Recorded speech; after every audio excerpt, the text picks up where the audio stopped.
9만 5천 명이 어제 하루에 봤어요. 109만 5천 명. 오늘 오전에 이 영화가 1,000만 관객을 돌파한대요. 개봉 12일 만에 1,000만 명 이상 영화의 모든 신기록을 갈아치우고 아마 이 영화가 가장 신기록을 세우는 그런 영화가 될 거라고 하는 이야기가 나오고 있어요. 예고편에도 멋진 장면 나오잖아요. 신에게는 아직도 12척이나 남았나이다. 반응이 없어. 잘못했어요? 다시 된다고 해라. 이해해야지요. 된다고 해라. 출정하자. 별로 갈 사람 없는 것 같아. 저도 영화 목요일 날인가 봤는데 현대인이 되려면 영화를 한 번만 안 되겠더라고요. 이순신 장군이 진해하고 그 해남 사이에 그 좁은 해협, 명랑 해협인데요. 율돌목이라고도 하죠. 이곳은 우리나라에서 가장 물살이 빠른 곳이에요. 그리고 그 곳곳에 크고 작은 암초가 솟아 있는 곳이고, 이제 물때가 되어지면 대족인가 더 위험해지는데요. 소용돌이가 일어나요. 나가는 물, 들어가는 물이 부딪혀가지고 소용돌이가 나요. 물살이 또 빠르게 오니까 그 암초하고 부딪히면서 큰 소리가 나는데 그게 마치 바다가 울부짖는 소리와 같이 들린다는 거죠. 그래서 울자라고 하는 것은 운다는 것이죠. 돌이 운다. 돌이 우는 길목이다. 그래서 막 그 소리만 들어도 소름이 쫙쫙 끼치는 그런 위험한 그 해협에서, 울돌목에서 불과 12척밖에 안 되는 배를 가지고 이미 앞에서 다 싸워서 져서 망가진, 부서진 그런 배를 가지고 그냥 어떻게든지 도망가려고만 기회를 엿보는 패장병들과 함께 왜군 몇 척이었어요? 333척이었어요. 그들과 싸워요. 그래가지고 133척을 수장시켜, 침몰시켜요. 이렇게 큰 승리를 이루었던 명랑 해전의 이야기가 이 영화이거든요. 이 영화가 왜 우리 국민들이 열광을 하고 1,000만이 보고 하루에 막 100만 이상이 보냐 말이에요. 그 인기의 비결이 어느 분은요, 일본의 아베 정부 때문이다, 그렇게 이야기를 해요. 계속 지금 그냥 국민들의 심기를 불편하게 하는데 어렵게 할 수가 없는데 이 영화를 통해 가지고 아주 그냥 그 울분을 통쾌하게 해소해 주었다는 거죠. 또 어느 분들은요, 오늘 리더십의 부재 속에서 조금 혼나는 사람이 전부 청문회에 나오면은 전부 그냥 비리가 드러나고 믿고 의지할 만한 리더가 없는 이 상황 속에서 바라고 원하는 이상적인 리더상을 보여주기 때문에 그래서 요즘에 이순신 연구하기, 배우기, 따라하기 그런 열풍이 불고 있다고 하죠. 어떤 사람들은요, 세월호 참사 때문이다 그렇게 이야기해요. 세월호 참사 때문이다. 이 율돌목 바로 옆에서 세월호가 침몰했거든요. 온 국민이 한 명이라도 살아 돌아오기를 간절하게, 그죠? 한 명이라도 더 구조되기를 간절히 바랬는데 한 명도 건지지 못했어요. 한 명도 살리지 못했어요. 그런데 누가 살렸어요? 이순신이 살렸거든. 이순신이 건졌거든요. 그러한 정서가 밑바닥에 깔려있기 때문이라고 그러죠. 또 어떤 분들은 이야기하기를 우리 현대를 살아가는 우리 현대 대한민국의 국민들이 어느 때보다도 너무 힘들다는 거죠. 근데 이 힘든 마음의 정서를 가장 잘 위로하는, 공감하고 그리고 치료하는 그런 의미에서 이 영화들을 많은 사람들이 좋아한다. 영화의 시작이 보셨지? 보신 사람들 손 들어봐요. 괜찮아요. 용서할게. 저도 봤어요. 천만이 본 영화를 안 보면은요, 그거 미개인이에요. 예? 꼭 보셔야 돼요. 저기 둔산 시네마인가 거기 가면 오전에는 5,000원이에요. 6,000원인가? 조전인가? 오전에 가요. 텅텅 배요. 오전에. 발 뻗고 볼 수 있어요. 네? 지금 뭐 하고 있어요, 제가? 모르겠어요. 더워서. 그렇게 많은 사람들이 공감하는 그런 공감은 우리가 한번 볼 필요가 있어요. 왜 그럴까? 왜냐하면 우리가 전도하는 전도 대상사의 정서를 읽을 수 있는 거예요. 그러니까 무조건 외면할 필요는 없어요. 그러니까 참여해 보세요. 이순신 장군이 고문당하는 장면으로 영화가 시작되거든요. 이순신 같은 충성스러운 신하가 없고 훌륭한 장군이 없는데 억울하게 누명을 써가지고 핍박을 받고 고난을 당하고, 이게 마치 오늘을 살아가는 현대인의 서민들의 애환, 모습과 같다라고 하는 거죠.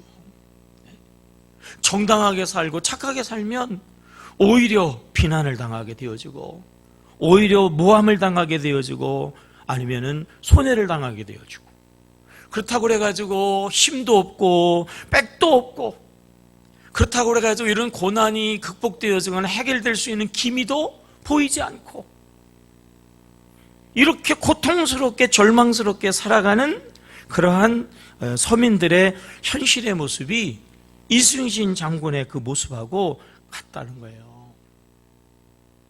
서민교 같은 이순신 장군이 나는 충신으로서 누구에 충성하냐? 백성들을 위해서 나는 충성한다.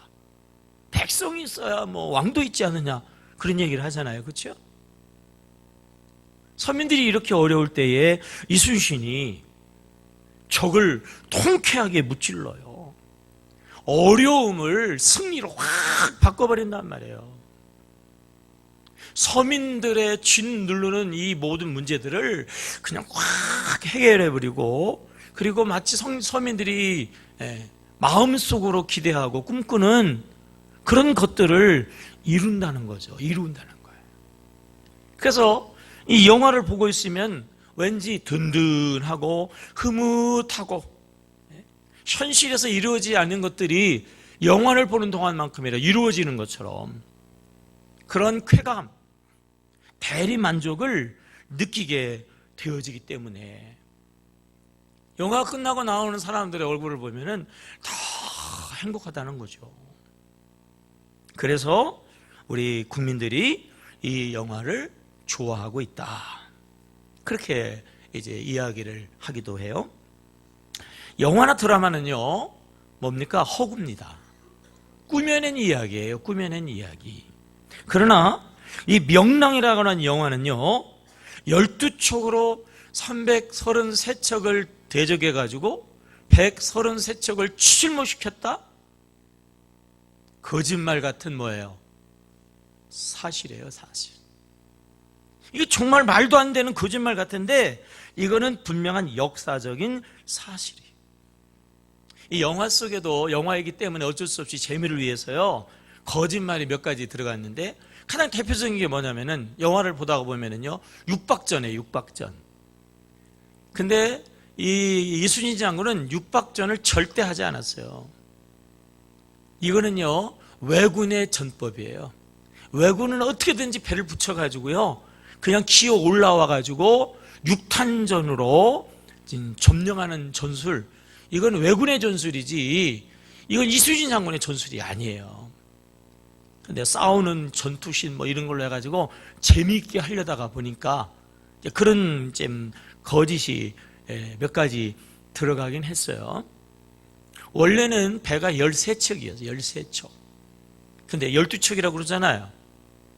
근데 거짓말이 아니에요. 원래는 13척인데 한 척은 도저히 전쟁에 나갈 수 있는 상태가 아니라 그냥 한 척은 그냥 포구에다가 놓고 그냥 12척 가지고 가는데 그 설명이 필요하니까 그냥 거두절미하고 12척 이렇게 이야기했지만 실제적인 기록에 보면은 13척이 뭐 있었다 그런 것이 있는데 어떻든지 간에 그런 거 조그만 거 빼놓고는요 난중일기라든지 이 역사적인 사실을 그대로 재현해내려고 배도 일본까지 가가지고 일본의 그 자료를 찾아서 일본 배를 그대로 만들고 이렇게 해가지고 최대한 이순신 장군이 있는 갑옷도 그냥 만든 게 아니라 고중을 거쳐가지고 이렇게 해서 최대한 사실적으로 이 작품을 만들었다라고 하는 거예요. 역사적인 사실을 그대로 그려낸 영화라고 하는 거예요. 여러분, 자 여기서 장황하게 설명하는 이유가 있어요. 역사적인 사실을 그대로 그려냈다는 얘기는 뭐냐면요, 역사적인 교훈이 그 속에 담겨져 있다 이 얘기예요. 이런 얘기가 있어요. 역사의 교훈을 무시하는 민족, 역사의 교훈을 무시하는 사람은 미래가 없다 그런 얘기를 해요. 역사가 우리에게 주는 교훈이 있어요. 역사의 수레바퀴라고 그러잖아요. 역사는 동일한 교훈을 우리에게 많이 주고 있기 때문에 역사의 교훈을 잘 받으면 우리는 두 번 실수를 반복하지 않고요, 훨씬 더 좋은 내일을 기약할 수 있다고 하는 거지요. 짜증나고 힘들고 어려울 때에 돈 주고 영화 한 편 봤더니 본전했네. 기분이 후련하다. 잠깐이라도 마음이 좀 좋다. 이렇게 지나가는 허구의 영화 한 편이 아니라고 하는 거예요. 역사적인 교훈이 있어요. 우리 신앙인들로 이야기하게 되어지면은 하나님은, 따라해보세요. 하나님은 오늘도 말씀하신다. 아멘입니까? 이런 사회 현상을 통해 가지고 오늘도 하나님은 오늘의 현상을 통해 가지고 오늘에게 말씀하세요. 그래서 우리가 하나님의 음성을 여기서도 들을 수 있어야 된다라고 하는 것입니다. 따라합시다. 하나님 안에 의연은 없습니다. 그냥 되는 거, 그냥 흘러가는 게 없어요. 넓은 의미에서 보면 다 모든 것은 하나님 안에 있고 하나님의 섭리 안에 있고 하나님의 섭리가 그 속에 담겨져 있다라고 하는 거죠. 율돌목이라고 하는 그 위험한 바다, 그 위험한 바다와 같은 인생의 위험한 장애물들이 누구에게나 다 있다고 하는 이야기죠. 아무리 그런 장애물과 어려움이 있어도 뭐예요? 능히 극복되어질 수 있다라고 하는 거죠. 어떻게 12척을 가지고 333척의 배를 상대해요? 그런데도 되더라는 거예요. 따라해볼까요? 하나님 안에서 안 되면 더 잘 된다. 아멘입니까? 안 되는 것 같았는데 더 잘 된다는 말이죠. 이순신 장군처럼 낙심하거나 그리고 우리가 미리 포기하지 말고 우리가 잘 반응하면 반드시 좋은 열매가 맺게 되어져 질 수 있다는 거예요. 역사학자들이요, 제가 백과사전을 한번 찾아보니까, 이 명랑해전 백과사전을 찾아보니까 이렇게 간략한 개요와 함께 승리의 원인, 승리의 그 비결 몇 가지가 기록되어져 있더라고요. 그 중에 한 가지가 뭐냐면요, 율돌목이라고 하는 이 위험한 상황을 이 이순신 장군이 잘 분석하고 그리고 그거를 잘 이용했다라고 하는 거예요. 문제가 생기면 낙심하고 포기하지 말고 한번 따라해 볼까요? 머리는 장식품이 아니다. 하나님이 우리에게, 우리 인간에게만 주신 특권 뭐예요? 머리, 생각하는 거. 아무리 어렵고 힘들어도 절망하고 포기하지 않고 생각하고 연구하면 길이 보여요. 길이 보여. 아멘입니까? 그리고 거기에 적절하게 반응하면, 따라해 볼까요? 문제가 아니고 문제에 대한 반응이 문제다. 큰 문제가 있지만 이순신 씨는 절망하지 않았어요. 포기하지 않았어요. 그죠? 적극적으로 반응했어요. 긍정적으로 반응했어요.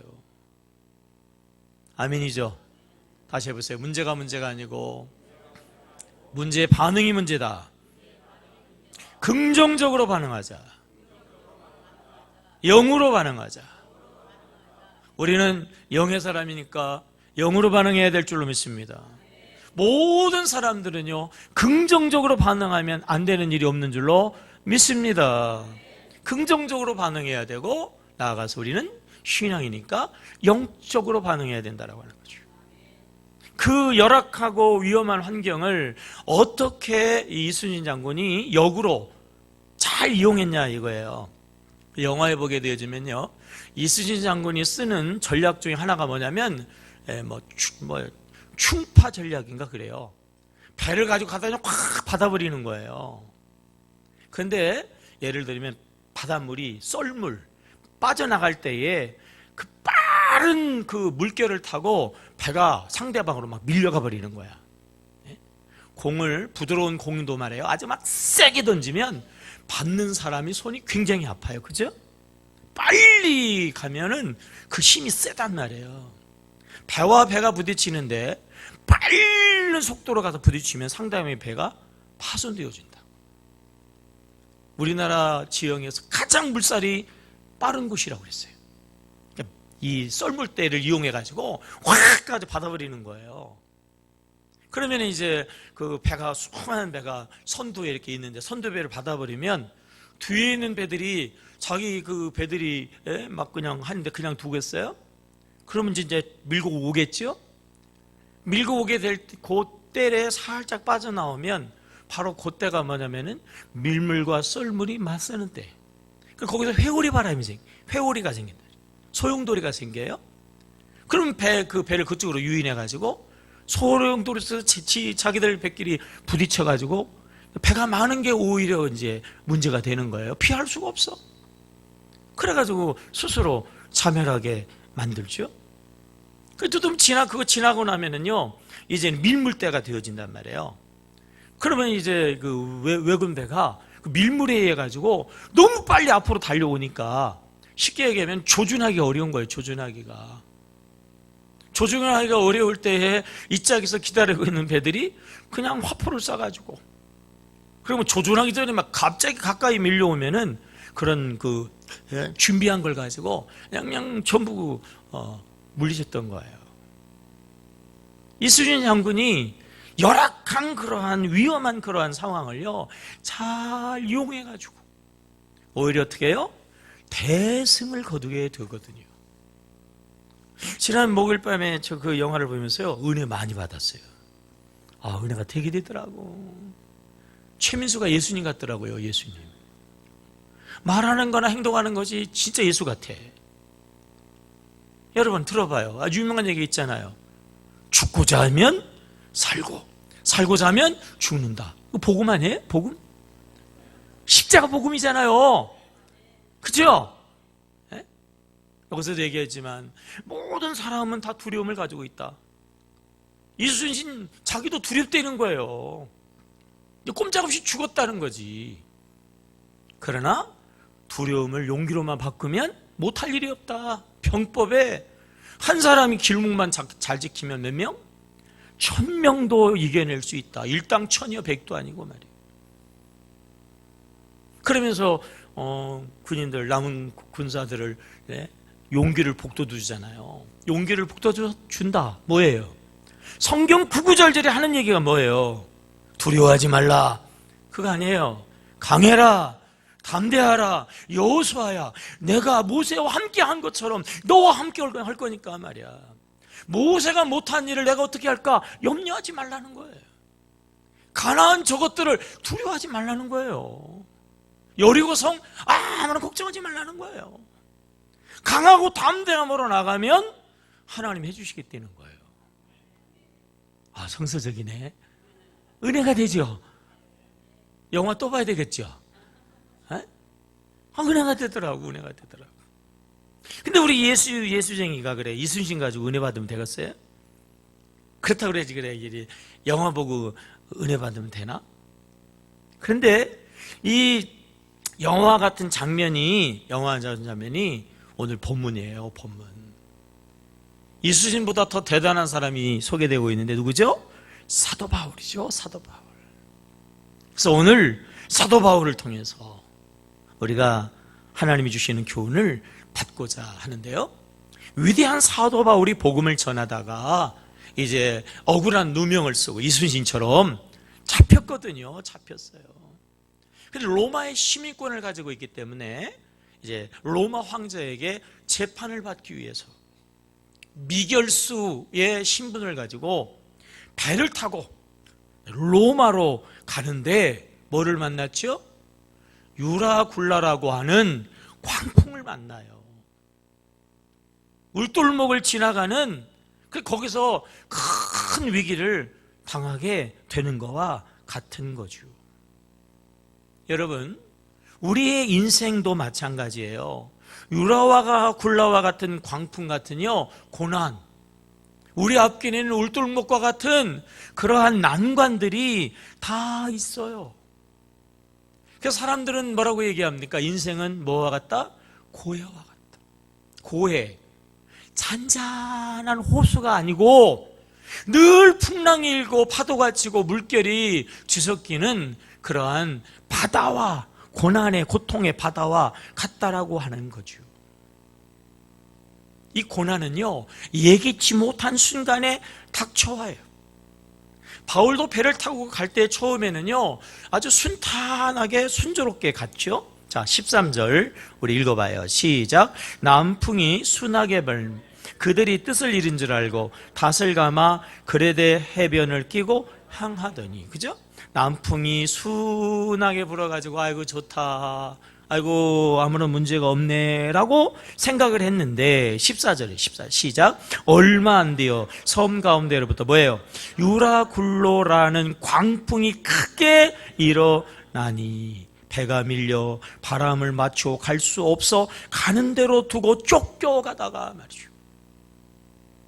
원하지 않는, 뜻하지 않는 그러한 광풍을 만나는 것이 갑작스럽게 이런 어려움을 당하니까 사람들이 더 힘들어하고 사람들이 더 당황하게 되어지는데, 이러한 광풍은, 이러한 위험은 모든 사람의 인생길에 다 있다라고 하는 거예요. 근데 여러분, 이 모든 인생의 문제와 광풍이 생기고 몰려올 때는요 반드시 그만한 이유가 그 속에 있다라고 하는 것이에요. 문제가 생기면 어떤 사람들은요 그렇게 얘기해요. 인생은 원래 그래, 인생은 원래 고해야. 그렇게 생각하는 사람은요 죽을 때까지 그 인생의 고통의 문제를 해결받지 못해. 죽을 때까지 고통하다가 죽어요. 어떤 사람들은요 왜 나에게 이런 어려움이 있어? 왜 나에게 이런 시련이 있나? 내가 왜 이런 고통을 당해야 돼? 맨날 원망하고 불평해. 문제에 그렇게 불평하는 사람들은요 절망합니다. 절망. 그 인생은 더 어려움에 빠지게 되어진단 말이에요. 이순신 장군처럼, 이순신 간처럼, 바울 사도처럼 우리가 지혜롭게 반응해야 된다라고 하는 거예요. 아멘입니까? 다시 한번 해보세요. 문제가 아니라 문제에 대한 반응이 문제다. 긍정적으로 반응하자. 영적으로 반응하자. 더 좀 세게 해보세요. 안 되면 더 잘 된다. 하나님 안에서 합력해서 선이 될 수밖에 없다.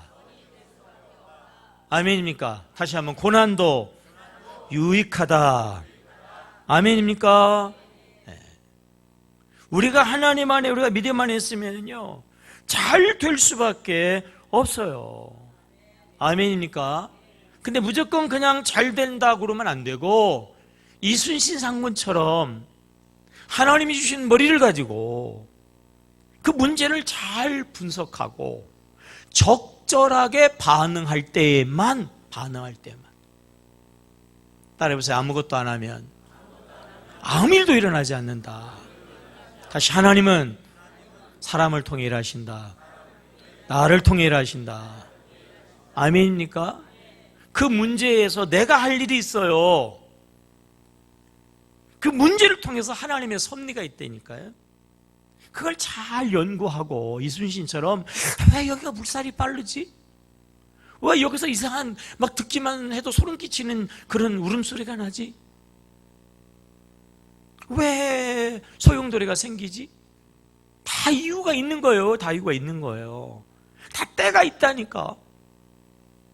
모든 것도 그 나름대로 이유가 있고요. 다 나름대로 원인이 있어요. 그 원인과 이유를 잘 찾아가면은 그러면 얼마든지 오늘 본문처럼 역전되어지고 승리되어질 수 있거든요. 첫째는요, 인생의 광풍의 원인의 첫째는 교만 때문이다라고 하는 거예요. 모든 문제의 원인은 교만에서 오는 경우가 많아요. 바울이 미리 여행할 때에 경고를 합니다. 그 내용이요 10절 있어요. 10절. 자, 우리 10절 읽어봐요. 시작. 말하되 여러분이요 내가 보니 이번 항해가 화물과 배만 아니라 우리 생명에도 타격과 많은 손해를 끼치리라 하되 그랬죠. 이번 항해가 굉장히 문제가 많다는 거예요. 거기 보니까 뭐라고 했어요? 여러분이요 내가 보니 그랬어요. 내가 보니. 여기서 내가는 누굴까요? 누구냐면요 바울입니다. 바울이 누굽니까? 영의 사람이에요. 기도의 사람이에요. 그러니까 여러분 바울의 이야기를 쉽게 이야기하면 바울의 이야기가 아니라 이거는 하나님의 사람이니까 하나님의 이야기예요. 하나님은 사람을 통해서 일하신다. 하나님은 바울을 통해서 보시고 바울을 통해서 말씀하셨어요. 이건 아니다. 이 길로 가면 안 된다고 하나님이 말씀하셨어요. 그런데 책임자 백부장이 어떻게 반응하죠? 11절 시작. 백부장이 선장과 선주의 말을 바울의 말보다 뭐예요? 더 믿더라. 여러분 사람은요 무언가를 믿지 않고는 살 수 없는 존재예요. 정 믿을 것 없으면 내 주먹이라도 믿어야 돼. 뭔가를 믿어요. 근데 이 백부장은 하나님의 사람, 다시 말하면 하나님의 말을 안 들었어요. 선장, 기술자잖아요. 기술자. 자기의 기술, 자기의 능력, 자기의 실력, 자기의 경험을 믿었단 말이에요. 선주, 물주 아니겠어요? 물주. 뭐니 해도 뭐니다고 말해요. 돈을 의지했어요. 사람이 살아가는 데 있어서 인간의 경험, 인간의 지식 얼마나 중요합니까? 그러나 물질이라고 하는 것이 없으면 되겠어요? 돈이 얼마나 가치가 있고 효용이 있어요. 그러나 아무리 그것이 중요하고 가치해도 여러분 하나님보다 중요하면 아니 될 줄로 믿습니다. 아무리 사람이 뛰어나도 역시 사람은 사람인 거예요. 인간은 아무리 대단해도 어쩔 수 없는 한계 안에 갇혀 있다라고 하는 거예요. 아무리 애쓰고 노력해도 사람의 영역이 있는가 하면 사람이 어찌할 수 없는 하나님의 영역이 있어요. 아멘입니까? 그 하나님 앞에 우리는 겸손해야 될 줄로 믿습니다. 특별히 우리의 미래는 신의 영역이에요. 용한 점쟁이가 과거를 혹 맞춰요. 용한 점쟁이가 오늘 인상을 딱 보고 말이죠. 오늘 어떻겠다고 얘기할 수 있어요. 저도 대충 보면은요 알아요, 여러분. 네? 복상인지 털상인지 알아, 이렇게 보면은. 그런데 아무리 용해도 맞출 수 없는 게 뭐예요? 미래예요, 미래. 내일이에요, 내일. 여러분, 내일은 하나님의 영역인 줄로 믿습니다. 그래서 하나님 앞에 겸손해야지 내일이 잘 되는 거예요. 내일이 복 있는 거예요. 근데 하나님보다 뭐 어쩌고 저쩌고 하고 교만 떨게 되어지면 광풍이 일어나요. 광풍이 일어나. 그 인생은 결과적으로 망할 수밖에 없다라고요. 성경은 구구절절히 누누하게 우리에게 교훈하는 게 뭐죠? 교만하지 말라고 하는 거예요. 겸손해야 된다고 말씀하고 있거든요. 자, 야고보서 4장 13절의 말씀입니다. 한번 시작. 들으라, 너희 중에 말하기를 오늘이나 내일이나 우리가 어떤 도시로 가서 거기서 1년을 머물며 장사하여 이익을 보리라 하는 자들아. 집까지 떠나가지고 큰 맘 먹고 막 정말 열심히 한번 1년 동안 막 열심히 해가지고 반드시 성공하고 이익을 내리라고 하는 그러한 사람들아. 14절 말씀 시작. 내일 일을 너희가 알지 못하는도다. 너희 생명이 무엇이냐? 너희는 잠깐 보이다 없어지는 안개니라 말이에요.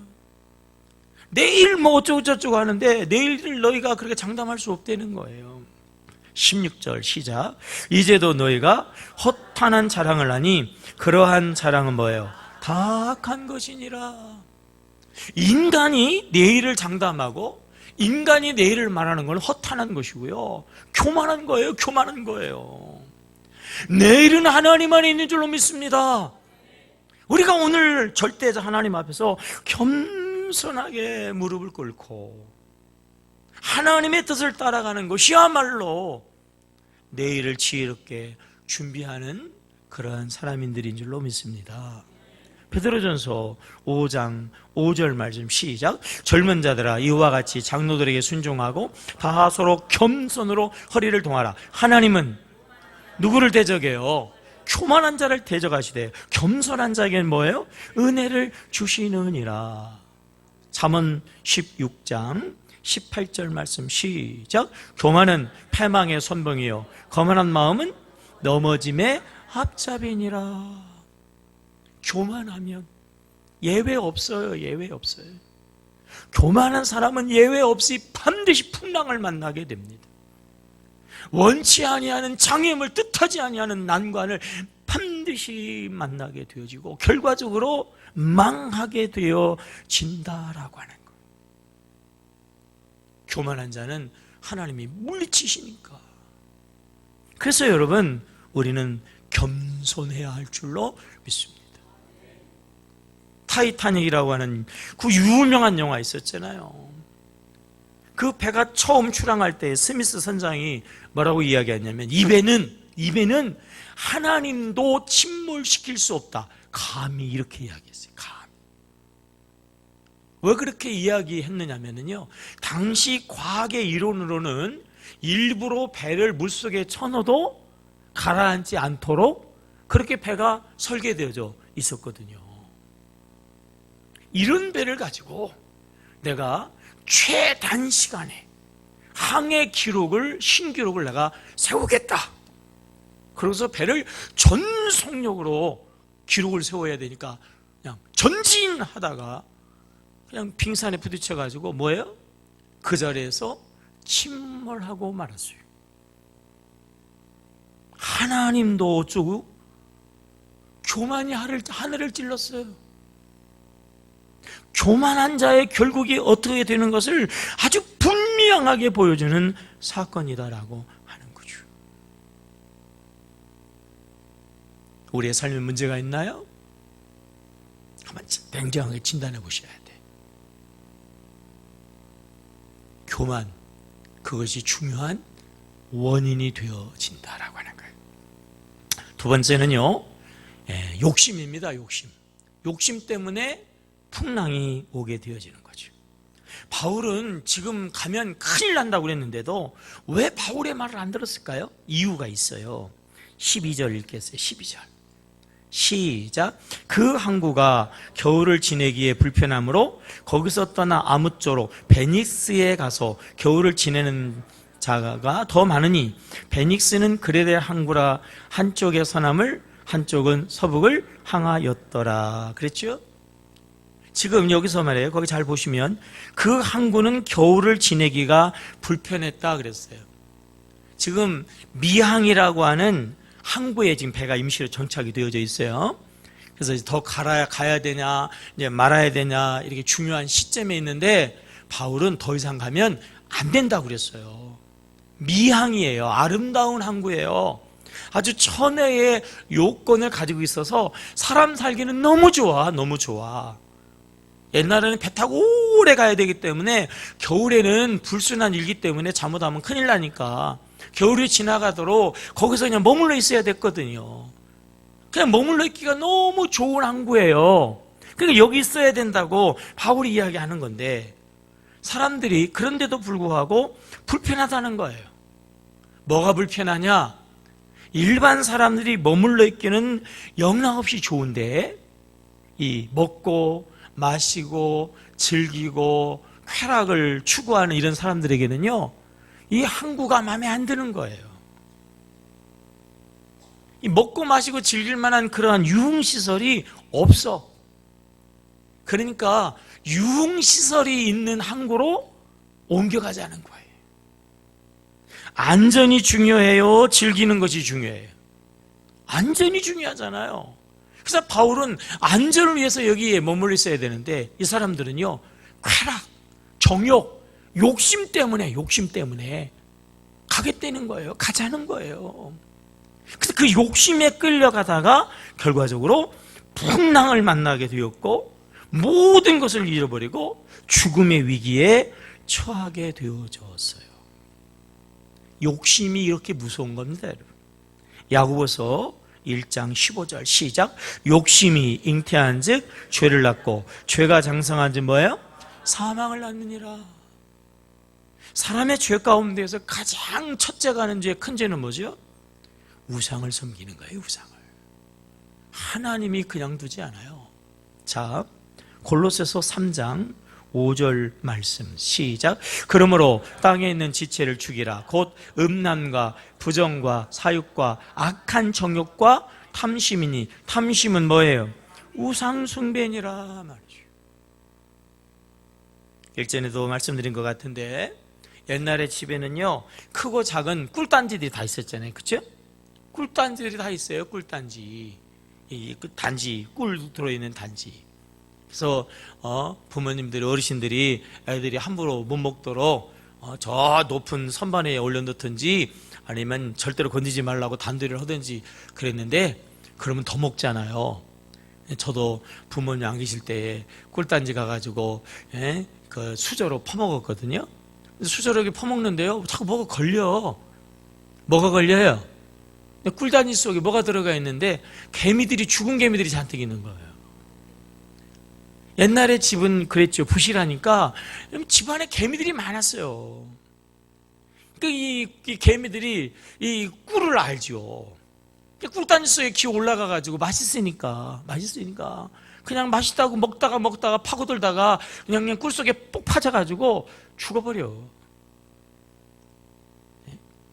뭐야, 개미꿀이 된 건가? 뭐야, 어떻게 되는 거야? 그래도 먹죠, 그죠? 갈라내면서 먹잖아요. 마치 욕심이 그런 식이에요. 욕심은 밑 빠진 독에 물 드는 것 같아. 한이 없어. 죽어야 끝장이 나. 사람이 파멸해야 끝장이 나는 게 욕심이에요. 그래서 그 욕심 때문에 광풍이 불고 문제가 생기게 되어진다라고 하는 거죠. 바울의 배가 어떻게 되었습니까? 20절이죠. 20절. 자, 20절 읽어볼까요? 시작. 여러 날 동안 해도 별도 보이지 아니하고 큰 풍랑이 있어 그대로 있으며 구원의 여망마저 없어졌더라. 처음에는 뭐 대단하고 엄청나고 뭐 굉장한 것 같더니 욕심 쫓아가다가 구원의 1%의 가능성도 없는 절망적인 사랑으로 떨어지게 되어졌던 이유, 욕심 때문이었어요. 그래서 유명한 역사학자 토인비는 이런 말을 했어요. 성공한 사람은 성공 때문에 망한다 그랬어요. 성공한 사람들은 성공했다라고 하는 그런 욕심에 사로잡혀가지고 더 성공하려고 그러다가 결과적으로 그 성공까지도 잃어버리게 되어진다라고 하는 거죠. 첫째는 교만, 둘째는 뭐예요? 욕심이라고 하는 거예요. 이것으로부터 이 위기가 생긴다는 걸 잘 알고 거기에 이제 적절하게 어떻게 해요? 대처해야 된다라고 하는 것입니다. 어떻게 대처해야 됩니까? 첫째는 회개해야 하는 것입니다. 21절 말씀 읽어보겠습니다. 21절 시작. 여러 사람이 오래 먹지 못하였음에 바울이 가운데 서서 말하되 여러분이요 내 말을 듣고 글에 대해서 떠나지 아니하여 이 타격과 손상을 면하였더라면 뭐예요? 좋을 뻔하였느니라 그랬잖아요. 내가 보니 그랬잖아요. 내 말을 들었더라면 그랬잖아요. 누구 말이에요? 하나님의 사람의 말, 곧 하나님의 음성을 듣고 하나님의 말씀을 따랐더라면 이런 문제가 없었는데 왜 하나님의 말씀을 따르지 않았냐? 이 얘기 아니에요. 그러면 어떻게 하라는 얘기예요? 회개하라는 거예요. 하나님의 말씀을 거역한 걸 회개하고 하나님을 멀리한 걸 회개하고 하나님의 떠난 것을 회개하고 하나님께 불순종한 걸 회개하고. 회개는 뭐예요? 돌이키는 거예요. 하나님께로 돌아와라. 이제 하나님 앞에 무릎을 꿇어라. 하나님 앞에 겸손해라. 하나님의 뜻에 순종하라. 이것이 가장 적절한 반응이다라고 하는 거죠. 여러분, 하나님 안에 모든 문제에 해결이 있는 줄로 믿습니다. 문제의 실마리를 찾아야 돼. 해결의 실마리를 찾아라 그러잖아요. 실타래가 막 얽히고 설켰어도요, 실마리를 찾으면 결과적으로 다 풀어지는 건데, 모든 문제의 실마리가 바로 하나님이신 줄로 믿습니다. 하나님 앞에 오면 거기서부터 하나씩 둘씩 정리되어지고 그리고 해결되어지고 그리고 풀어지는 줄로 믿습니다. 호세아서 6장 1절의 말씀을 다 같이 하겠습니다. 시작. 오라 우리가 여호와 저만 나왔어요? 나왔어요? 왜 안 나왔어요? 호세아서 6장 1절. 오라 우리가 여호와께로 돌아가자. 여호와께서 우리를 찢으셨으나 도로 낮게 하실 것이요 우리를 치셨으나 싸매어 주실 것임이라. 아멘입니까? 여호와께 돌아가면 거기서 낫고 거기서 치료되어지고 거기서 회복되는 역사가 있는 줄로 믿습니다. 회개하고 하나님께 돌아가면 두 번째 방법 뭐냐면 그 하나님을 전적으로 신뢰해야 한다라고 하는 거예요. 따라합시다. 회개하고 하나님께로 돌아가서 전적으로 하나님을 믿어야 된다. 하이, 이순신이 예수라니까. 이순신도 그랬잖아요. 나도 두렵다. 나도 두렵다. 모든 사람은 다 두려움을 가지고 있다. 어떻게 이 두려움을 극복하느냐, 이 어떻게 두려움을 용기로 바꾸느냐가 이게 성패를 좌우한다는 거 아니겠어요? 그죠? 유라굴라의 광풍을 만나가지고 바울도 두려웠어요. 바울도 사람인데 왜 안 두렵겠어요? 바울도 두렵고 바울도 쉽지 않았는데 바울은요, 그 위기를, 그 두려움을 잘 극복합니다. 어떻게 바울은 그 두려움을 극복했어요? 자, 25절 말씀이에요. 자, 읽어볼까요? 시작. 그러므로 여러분이요 안심하라. 나는 내게 말씀하신 그대로 되리라고 뭐예요? 하나님을 믿노라 말이죠. 자기도 두려울 것인데 다른 사람까지 안심해래, 안심하래. 다른 사람까지 격려한단 말이에요. 그 용기와 그 힘이 어디서 나왔어요? 나는 하나님을 뭐한다? 믿노라. 아멘입니까? 하나님을 믿으면 두려움이 사라집니다. 하나님을 믿으면 어떠한 어려움 속에서도 사망의 골짜기를 지나갈지라도 아무런 두려움 없이 넉넉하게 지나갈 수 있는 것은요, 하나님에 대한 믿음이다라고 하는 거예요. 여러분들에게요, 이런 믿음이 있으시기를 주의 이름으로 축복합니다. 따라해보세요. 나는 하나님을 믿노라. 다시 나는 언제나 어디서나 어떤 어려움에도 하나님을 믿노라.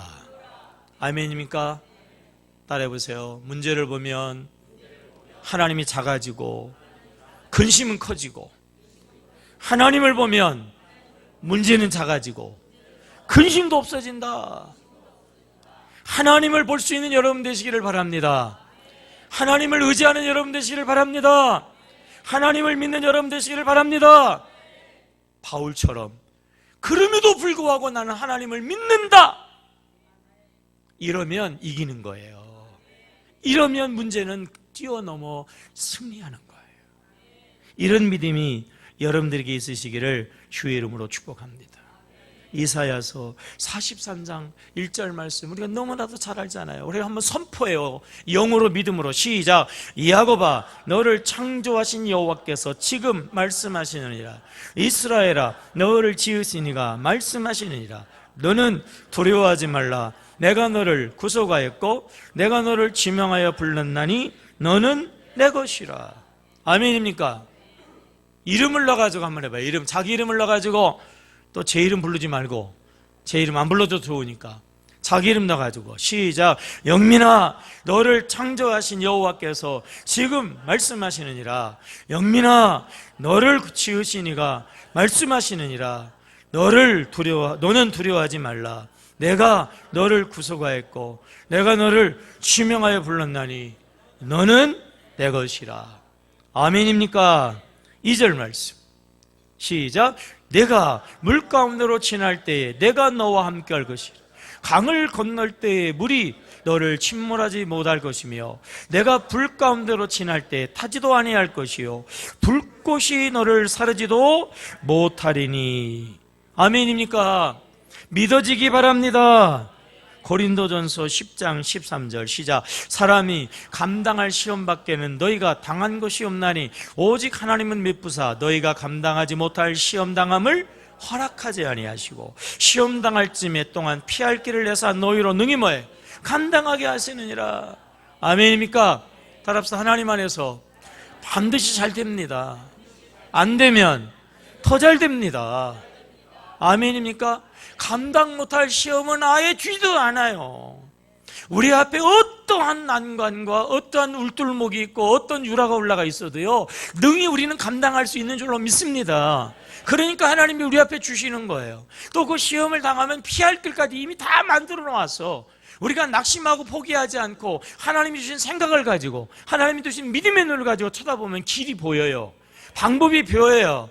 합하여 선이 되어집니다. 더 잘 됩니다. 아멘입니까?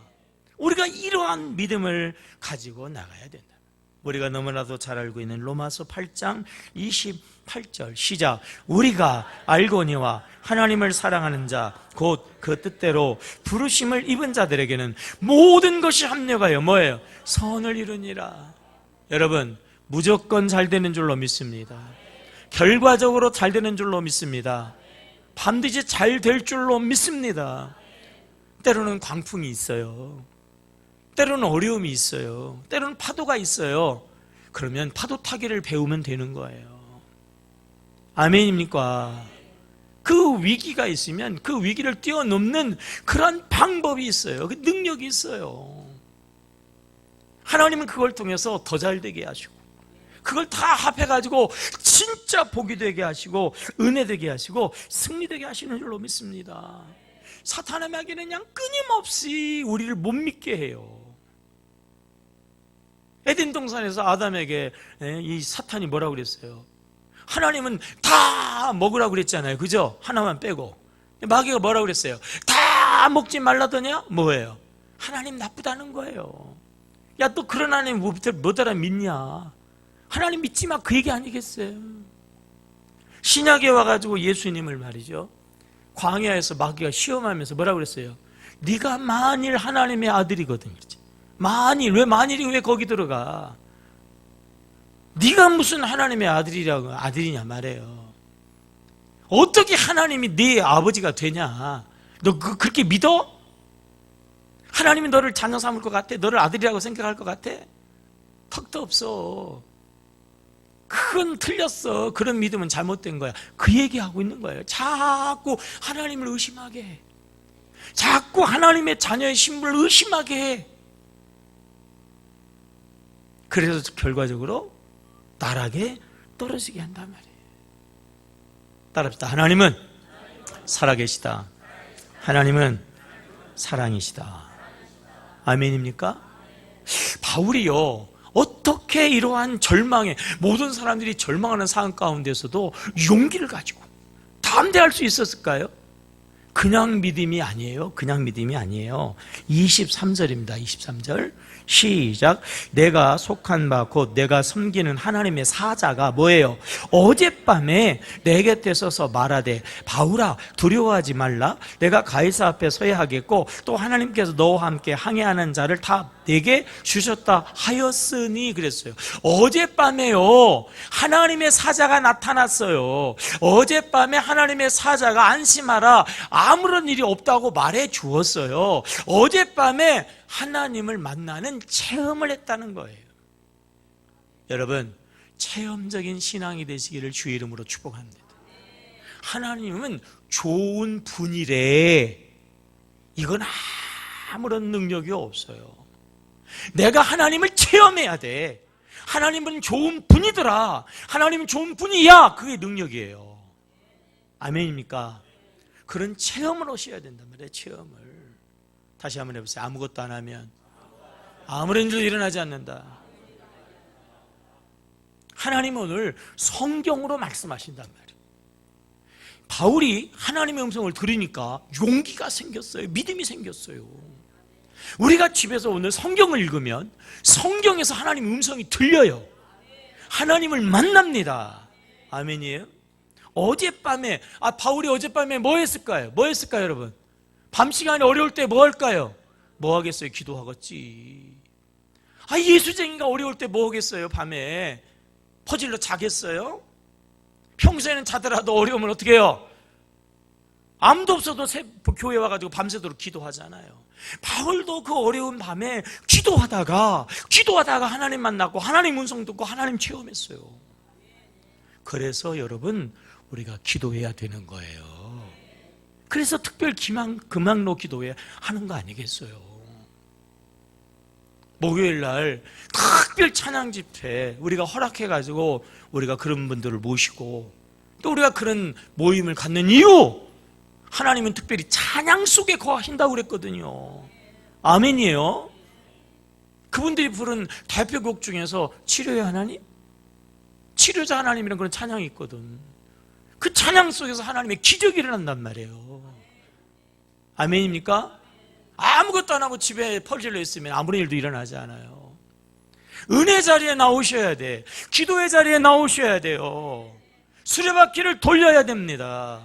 가을부터 시작되지는 양육훈련을 받으셔야 돼요. 그래야 거기서 하나님 만나면 믿음 생기고, 거기서 하나님 체험하면 역사가 일어나고, 그것이 힘이 돼가지고 어떤 우리 어려움 속에도 흔들리지 않고 담대하게 나가면 더 크고 더 새롭고 더 놀라운 역사가 일어나게 되는 줄로 믿습니다. 지금도 몇몇 특별히 남자 성도들이 생각나는데요, 그냥 목석 같은 그런 남자분들이 있어요. 남자분들, 그냥 막 그냥 조선시대에 무슨 양반도 아닌 것 같은데 그냥 얌전 빼는 건지, 그냥 얼굴에 변화도 없고 뭐 때로는 우스갯소리를 해도 뭐 전혀 실룩거리지도 않고 그냥 뭐 무섭기까지 한 그런 사람들. 어쩌다가 기도의 자리에 나와가지고 하나님이 얼마나 불쌍했는지 하나님이 그 사람을 그 자리에 만나버렸네? 그랬더니 말이에요, 그 목적 같은 사람 눈에서 눈물이 다 나오더라고요. 와, 정말 하나님이 살아계시다는 거예요. 교회를 놀러 오는 것처럼 달랑달랑 다니는 그런 또 아주 그 자유스러운 어느 집사님 생각이 나는데요. 기도 모임에 도망 못 가고 멀리 도망갔어야 되는데 도망가고 잡혔어. 그래가지고 이제 속으로 기도를 하니까 어쩔 수 없이 자기도 앉아서 기도하는데, 기도하다가 보니까 자기가 입을 열어가지고 난생 처음 정말 기도다운 기도를 하다가 하나님 만났어. 방언이 터졌어요. 당신이 놀라가지고 자빠져 버렸어. 근데 진짜 하나님이 살아계신 것 같대. 하나님 만나야 될 줄로 믿습니다. 그래야 믿음이 생기고 능력이 생기고 이 광풍을 이기고 승리하는 인생이 되는 거예요. 수레바퀴를 통해서, 우리 목요 찬양 집회를 통해서, 금양로 특별기도를 통해서, 네? 그리고 가을 시작되는 양육과 훈련을 통해서, 자관 뭘 통해서든지 어떤 걸 통해서든지 하나님 만나고 능력으로 승리만 있어지는 여러분 되시기를 주의 이름으로 축복합니다. 기도하겠습니다. 주 예수여, 우리 앞에 많은 난제가 숱한 어려움이 있습니다. 우리가 할 수 없습니다. 하나님 안에 능치 못함이 없는 줄로 믿습니다.